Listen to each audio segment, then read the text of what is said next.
Hi guys and welcome back to the channel. Today I've got two replays in the Tier 7 French Wheelie Boy light tank, the Hotchkiss EBR. Now this is the next in the new line of Wheelie Boys that they've recently released, and it's an okay little Wheelie Boy. I enjoy playing it again. It's another one that I enjoy playing. I didn't enjoy it just as much as I did the Tier 6. I thought the Tier 6 was a barrel of laughs. This tank was okay, but it was a little bit disappointing at times, and it has things that draw it back, and like the lower view range, for example, at this tier is so much more noticeable when you're facing tier 9s and you're getting outspotted by blind tier 9s, you know, or Russian heavies that have got like 350 meters view range and they're just outspotting you because lol. You know, it was really annoying. But, you know, I did enjoy this tank for other stuff. Because obviously it has 310 meters view range, which is the big downside. It's a massive down point. But it does have great concealment. It's also pretty good at shooting on the move, and it's got good HE rounds. Like the rest of the line, 75mm of pen on its HE is great. And you do extra module damage when you pen the HE, and you do a ton of damage when you pen them. As you've just seen in that little sequence there, we managed to pen the EBR...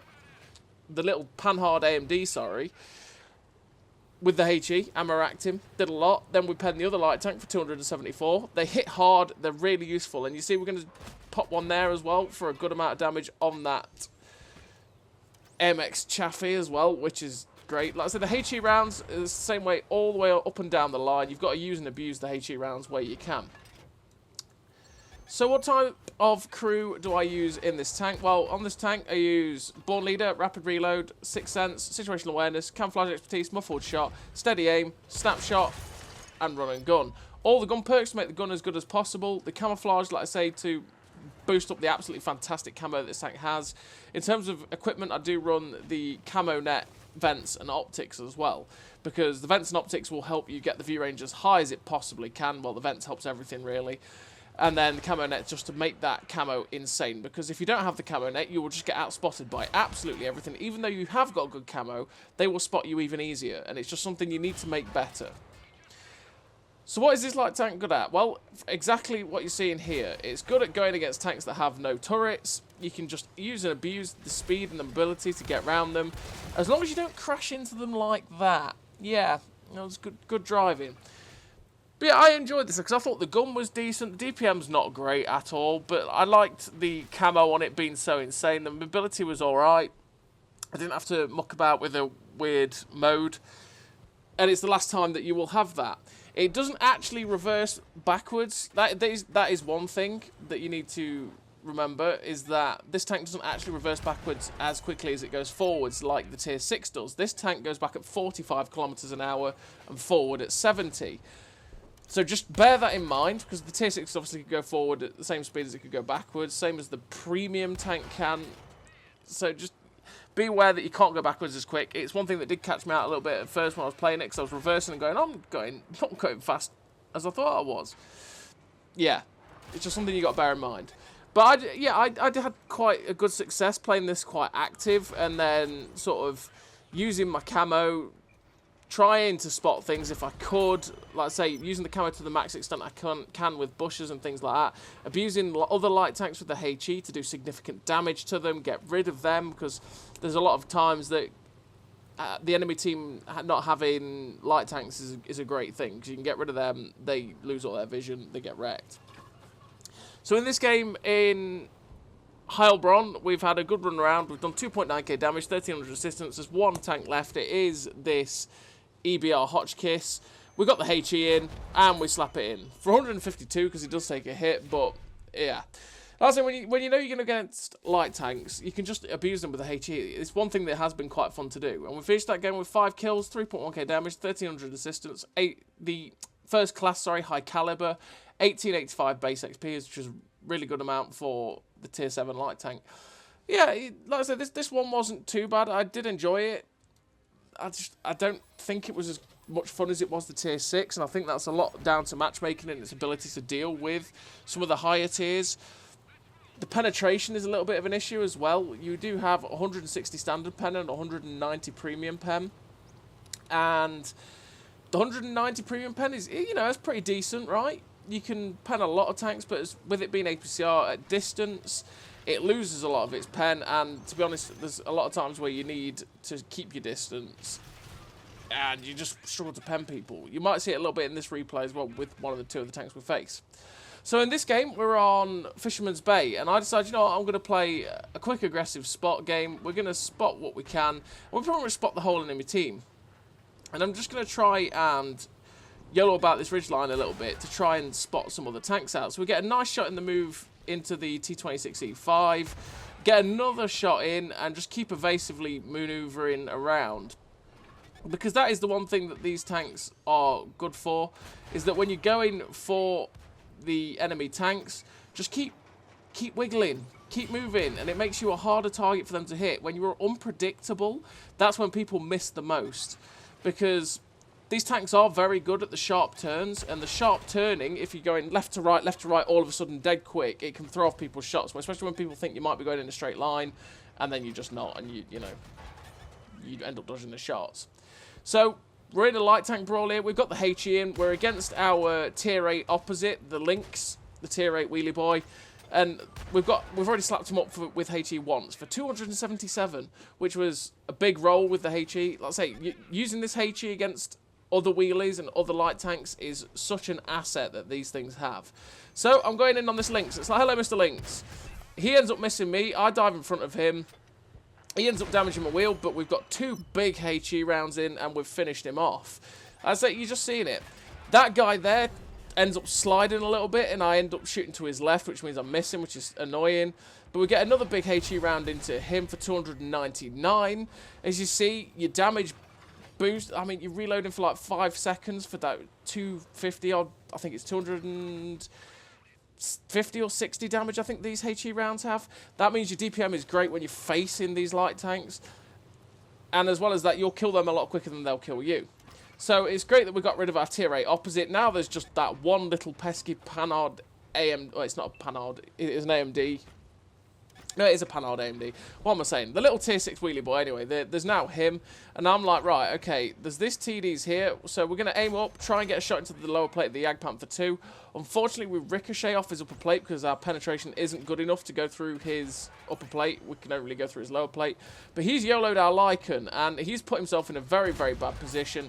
And the way he angled himself there meant that we could go through his upper plate there finally with the AP, and we shut him down. We're up to 2.1k damage, 579 assistance, and it's like, right, okay. I want to try and get into better positions to keep these guys lit up for my friends. Now this Barask comes in, it's like, hello, Mr. Barask, I have 1 round of HE left. I'm going to try and get this into you, and unfortunately it misses, and we've only got the AP and the APCR left. Now the Barask is obviously a dangerous target because he can finish us in 1 shot now. So I'm just going to keep manoeuvring about. We get a nice shot on the move into the AMX 5100, and you're seeing that the accuracy of this gun is pretty damn good. Even when you're on the move, with the crew set up to have good gun handling. I mean, this is without vertical stabilizers, and we're hitting most of the shells. Most of the shells we aim, we're definitely hitting, and the shots on the move, we're still hitting anyway. And we've got into a good position to get some shots into this Tiger P. He ends up committing suicide, driving off there. I don't know if he panicked while he was shooting the medium tank, or he just fell off. I have no idea. But it is what it is. That's tier 7 heavy tank gone. This Dragon starts to look at us, and it's like, oh, okay, nope. I'm out of dodge. And we move out of there, because we're not getting 1 shot at the minute. We're up to 2.8k damage. We're having a pretty decent game. And I'm right, okay, I know I'm still spotted, but I want to try and get some shots into this Dragon. So we swivel round so that we get our front end pointing the way we want to run away. Because obviously, like I say, this tank doesn't go backwards as fast as it can go forwards. And unfortunately, that shell didn't hit that Dragon there. I don't know what we hit. And then the second shell, well, yeah, just bad moment where we end up hitting the destroyed wreck in front of us. We end up going a little bit too far there, so we couldn't quite get the shot on target onto the Dragon, but he gets shut down. The T-43 just narrowly misses us. We try an RBRT shot into him, but it unfortunately misses, and it's like, well, okay, he's got the derp gun. I'm not dealing with that. They've still got a fair whack of tanks left. I'm just gonna leave that situation. And now it's like, well, we've got all these TDs over here. I'm gonna see if I can spot some stuff up for them. And in fact, there's the Barask from earlier on. He's not got much hit points. I could probably finish him off if I get a shot into him. But unfortunately, we miss him there. And it's like, okay, can I get a shot at this WZ? Well, I hit him, but I bounced because it's got pretty decent armor. And unfortunately with the standard rounds, we're going to really struggle to pen that guy. Try and get a shot into the IKV, but it unfortunately doesn't quite go in. But this time we're going to make sure we fully aim the shot to get the shell into him. We finish off the IKV. Now there's just the Barask left on the enemy team. He gets shut down by a 25. And now we know where the WZ is. We know where the other TD was. They were both at this H1G1 position. So I'm going to try and maneuver into position to light them up for my TDs. This AMD 178B is being annoying and running around on that ridge, so he might spot us up.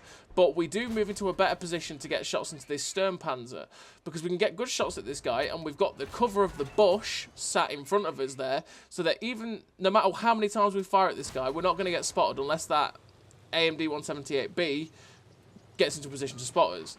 Now, we're looking for a shot at that guy, but unfortunately he just drops back below the ridge line, so we can't quite get the shot into him. We're up to 3.3k damage with 821 assistance.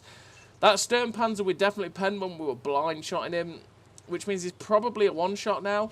And I'm like, okay, I'm going to see if I can find him, see if one of my TDs can get a shot into him. But where's that Chinese tank destroyer gone? I run up here, and I think it's probably because I've got very poor view range that I can't see that Sturmpanzer. And it's like, okay, I can't see that guy.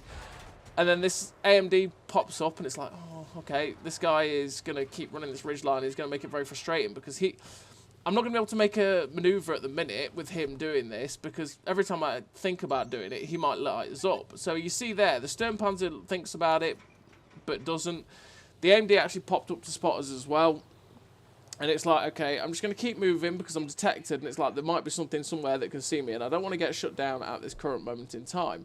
We finally get unspotted, and it's like, right, okay, I'm thinking about possibly going up behind this Sturmpanzer, just getting the gun out of the game. It's like, right, okay, the AMD has dropped back down. We're just going to sneak up, get a gun out of the game, get that big gun out so that we know that we're safe beyond this ridgeline. So we spot up the Sturmpanzer, get the shot into him from behind, and then we run away. We actually spot up the WZ there as well that's sitting on their little ridge. Fortunately enough, he's too late to react to the fact that we're there, and we get back beyond this ridge to stay safe. So we know where that guy is, which is nice. This AMD is like, okay, I'm coming for you, sir. It's like, well, I need to get rid of this little pesky boy. So I decided, you know what? Everything that was left on the enemy team would one-shot me anyway if it hit me. So it's like, you know what? I'll take the hit from the AMD just to get rid of him. We managed to shut him down, and now there's just this WZ-111 1GFT on the enemy team. And we've got APCR rounds in. We've got 190 pen, and we're still ricocheting off the lower plate of that guy, which is pretty frustrating. But I'm just waiting to get unspotted before I pop up to get some shots and try and spot him again through this bush. Like I say, you'll do your best with these tanks by making the best of the camo that they have. Now, unfortunately, we spot him up, but we don't quite get a shot into him. And it's like, right, okay. He's dropped down into the little dip behind there. So what I'm going to do is I'm going to try and get into position to get some flanking shots. Unfortunately, he hasn't actually quite dropped into the dip. And he ends up spotting us there. He shuts down the IKV-90B, so I know he's fired, which is great. So we come up into this little position here.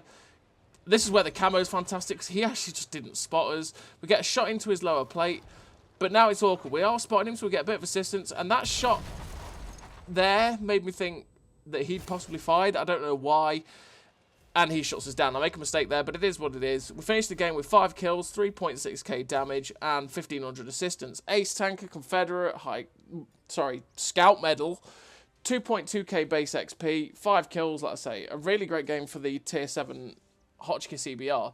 And yeah, it's a pretty decent Tier 7 light tank. I did enjoy playing it through my playthrough.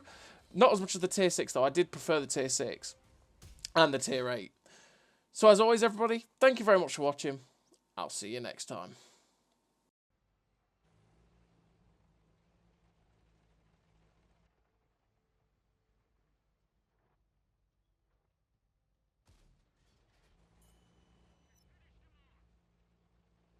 Great success!